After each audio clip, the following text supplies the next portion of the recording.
ఢిల్లీలో 70వ జాతీయ చలనచిత్ర అవార్డులను ప్రకటించారు. ఉత్తమ తెలుగు చిత్రంగా కార్తికేయ 2 పురస్కారానికి ఎంపికైంది.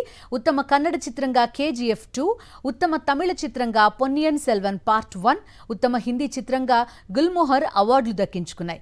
బెస్ట్ యాక్షన్ డైరెక్టర్గా అన్బరీవ్, ఉత్తమ నటుడిగా రిషబ్ శెట్టి, ఉత్తమ నటీమణులుగా నిత్యా మేనన్, మానసి పరేఖ్లను అవార్డు వరించింది.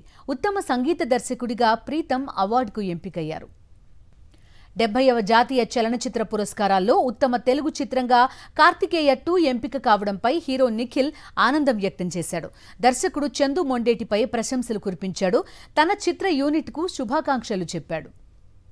నేను మీ నిఖిల్ని ఇందాకే ఒక అద్భుతమైన న్యూస్ వినడం జరిగింది. మన సినిమా కార్తికేయ 2 నేషనల్ అవార్డు గెలుచుకుందని. చాలా సంతోషంగా ఉంది. ఈ సంతోషాన్ని మీతో పంచుకోవడానికి వెంటనే ముందుకు వచ్చాను.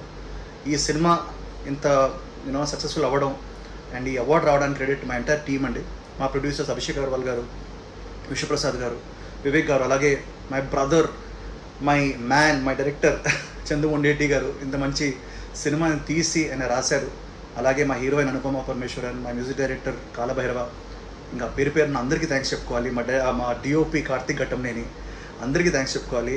చిన్నపిల్లల నుంచి పెద్దవాళ్ళు అందరూ చూసిన సినిమా ఇది. అలాగే దేశవ్యాప్తంగా చాలా భాషల్లో రిలీజ్ అయ్యి చాలా మంచి సక్సెస్ సాధించింది. So first of all thanks to all you audience, మా సినిమాని చూసి ఆదరించి ఇంత లవ్ ఇచ్చారు. అలాగే to the national award council for giving us this honour.